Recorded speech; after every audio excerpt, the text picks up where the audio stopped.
Hey everybody, welcome to English का ज्ञान YouTube channel. In today's video, I will be discussing 70 sentences.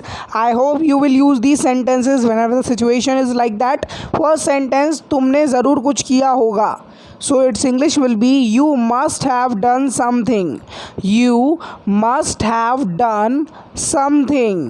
भगवान के लिए मुझे ऐसे मत डराओ. तो भगवान के लिए आप बोलेंगे for God's sake. Don't scare me like that. Don't scare me like that. भगवान के लिए मुझे अकेला छोड़ दो. For God's sake, leave me alone. For God's sake, leave me alone. Leave me alone मतलब अकेला छोड़ना. भगवान के लिए ऐसा मत सोचो. जब कोई गलत थिंकिंग कर रहा है तो आप बोल सकते हो For God's sake, don't think so. Don't think so. ये इम्परेटिव सेंटेंस है. भगवान के लिए क्या तुम मुझे पढ़ने दोगे? For God's sake, will you let me study? For God's sake, will you let me study? मेरा परिवार मेरा सब कुछ है. So your feeling must be like that. My family is my everything. My family is my everything. भगवान के लिए मेरा जीना हराम मत करो. तो आप बहुत बार ऐसा बोलते हैं तो इंग्लिश में बोलेंगे for God's sake don't make me difficult to live. Don't make me difficult to live. मैं तुम्हारे बारे में सब कुछ जानता हूँ. When you have collected all the information regarding somebody so you can say I know everything about you. I know everything about you. क्या तुम मुझे सुन सकते हो? तो इसकी इंग्लिश होगी कैन यू हियर मी. जब आप कुछ भी बोल रहे हो and you are in doubt that someone is able to listen to me और नॉट, तो आप पूछ सकते हो कैन यू हियर मी. जवाब दो जो मैं तुमसे पूछ रहा हूँ. Answer me what I am asking you. इसकी इंग्लिश होगी आंसर मी. मुझे जवाब दो. वॉट जो आई एम आस्किंग यू मैं तुमसे पूछ रहा हूँ. तो बहुत सिंपल कंस्ट्रक्शन है सेंटेंस का, तो गौर करिए. तुम थोड़े बदल चुके हो. तो इसकी इंग्लिश होगी you have changed a bit. बहुत बदल चुके हो तो आ बिट की जगह आप बोलेंगे a lot. You have changed a lot. सब मेरे खिलाफ हैं.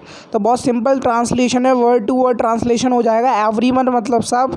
इज़ एवरीवन को हम सिंगुलर ट्रीट करते हैं. इज़ अगेंस्ट मतलब खिलाफ. मेरे मी. क्या तुम खुश हो जो भी हो रहा है? Are you happy whatever it is happening. Are you happy whatever it is happening. क्या वो सो रहा है? तो इसकी इंग्लिश होगी is he sleeping. Interrogative sentence है प्रेजेंट कॉन्टिन्यूअस टेंस का. Is he sleeping. अभी क्या ट्रेंड कर रहा है? तो आप दो तरीके से बोल सकते हो. व्हाट इज़ ट्रेंडिंग नाउ, या फिर आप बोल सकते हो what is in trend now. What is in trend now ऐसे ही बोल सकते हैं. मेरे लिए अखबार ले आओ. तो इसकी इंग्लिश होगी get the newspaper for me. So your father probably say the sentence in Hindi get the newspaper for me. इसे फर्श पर मत छोड़ना, otherwise someone will spill that water and it the floor will get wet. So situation would be like that. Don't leave it on the floor. Don't leave it on the floor. मेरा भाई मुझ पर मेहरबान है. तो मतलब उस समय आपको हर चीज़ वो दे रहा है तो आप बोल सकते हो my brother is pleased with me. My brother is pleased with me. उसने उससे देरी से होने के लिए माफ़ी मांगी. She apologised to him for being late. She apologised to him for being late. उसने उसे देरी से होने के लिए डांटा. She scolded him for being late. She scold मतलब डांटना. Past indefinite tense. Scolded second form of the verb will be used over here. Scolded him for being late. ये बातचीत रिकॉर्ड की जा रही है. This conversation is being recorded. This conversation is being recorded. Passive का sentence है और being के साथ थर्ड फॉर्म का यूज होता है. वो डॉक्टर बनना चाहता है. तो इसकी इंग्लिश होगी he wants to become a doctor. Profession के आगे हम आर्टिकल ए का यूज़ करते हैं. मैं बहुत बार आपको बता चुका हूँ अपनी वीडियोज़ में. वो फेमस होना चाहता है. He wants to become famous. He wants to be famous. दो तरीके से आप बोल सकते हो. तुम डॉक्टर क्यों बनना चाहते हो?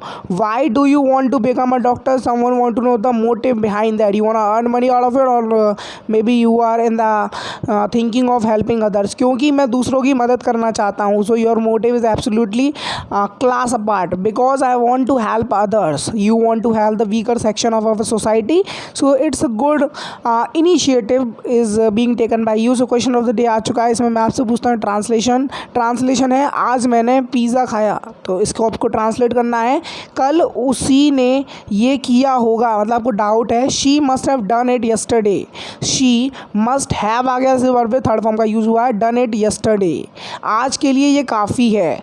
तो बहुत बार आपके टीचर्स कोई भी लेक्चर ख़त्म कर रहा है तो बहुत बार बोलते हैं, तो वो बोल सकते हैं इंग्लिश में that's enough for today, that's enough for today. हम भाइयों की तरह हैं, it means you respect each other a lot, you love each other a lot, we are almost like brothers, we are almost like brothers. क्या तुम्हें किसी से allergy है, तो इसकी इंग्लिश होगी are you allergetic to anything. क्या होगी इसकी English, are you allergetic to anything. मुझे कुत्तों से एलर्जी है, तो इसकी इंग्लिश होगी I am allergic to dogs, I am allergic to dogs.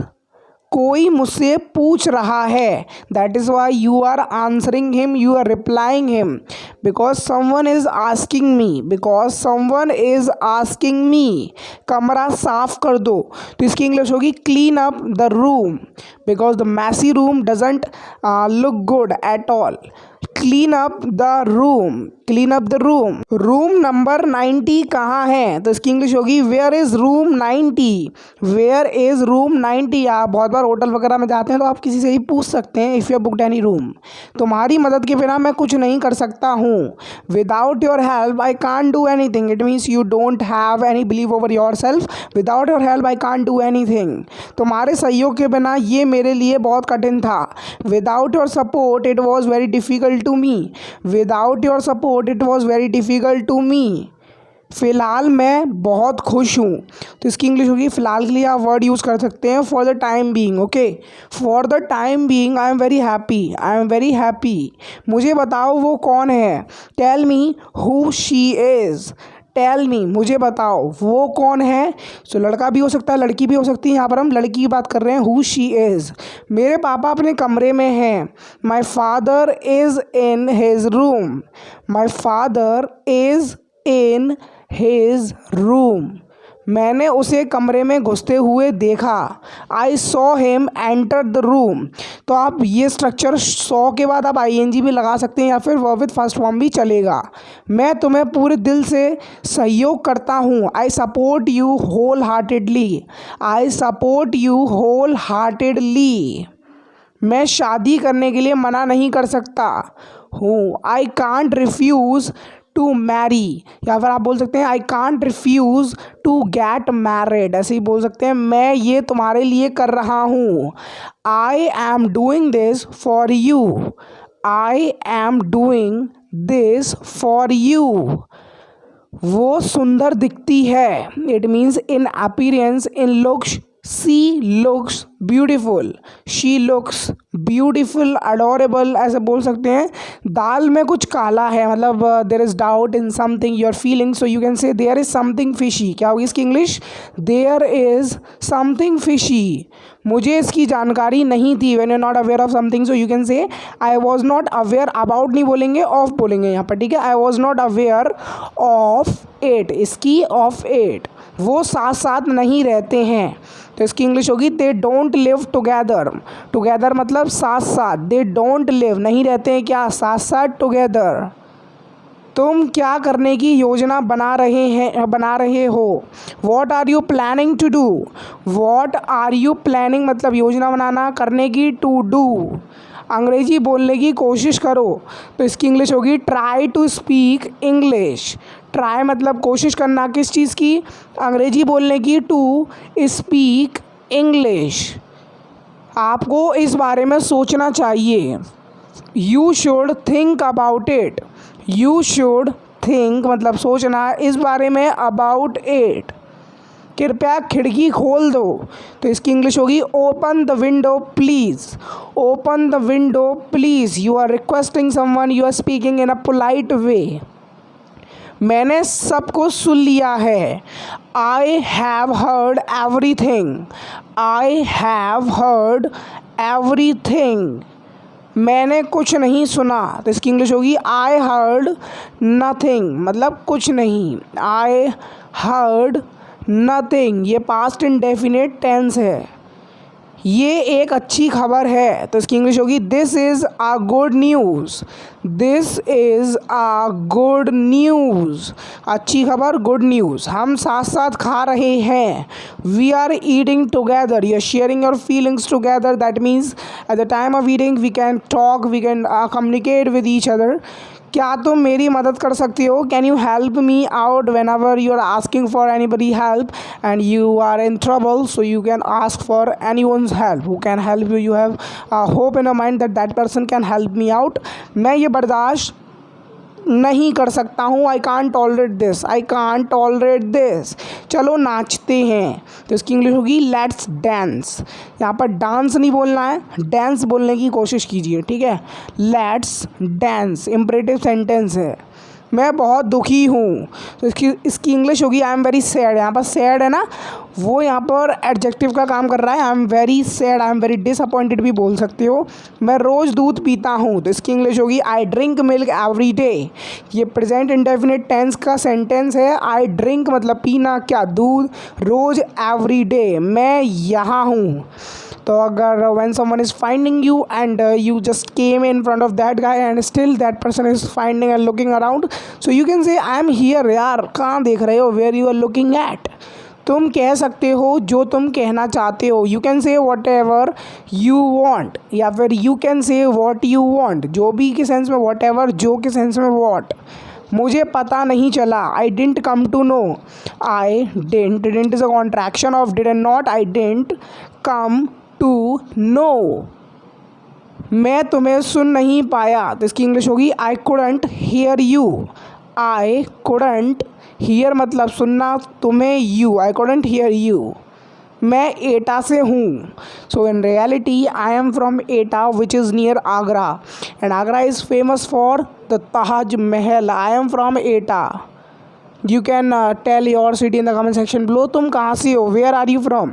So I am asking this question to all of you. If you are watching this video up to this point, so you are supposed to tell me in the comment section below. Just let me know from which city you belong to.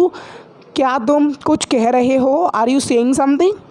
Are you saying something when you're not able to hear someone? So you can say. तुम मुझे बदल नहीं सकते हो, you can't change me, because when someone behaves in any of the ways so it's his nature, you can't change him. वो मेहनत कर रहा है, तो इसकी इंग्लिश होगी he is working hard. He is working hard. आपको यहाँ रहना चाहिए, तो इसकी इंग्लिश होगी यू शुड स्टे, मतलब रहना यहाँ, here. You should stay here. हम साथ साथ नहीं रहते हैं, we don't live together. It means you have bad blood with someone and you are not on speaking or talking terms, you can say, and you are not on visiting terms either. So you can say, and this was enough for this video. If you really enjoyed this video, don't forget the like button. If you're new on this channel, must subscribe to English Ka Gyan YouTube channel, because I come up every day with a new video on this channel. I try to upload videos as much as possible, and I will keep uploading these short of videos for all of you in order to improve your English. So I will meet you and catch you in the next video. Till then, Jai Hind, Vande Mataram. Keep supporting, keep sharing, keep liking my video. And if you have watched this video up to this point, you are supposed to share this video with a friend, because it gives me motivation that someone is liking me. So I will keep uploading these type of content and videos for improving my viewers English. So my next video, catch you next video. Till then, Jai Hind, Vande Mataram.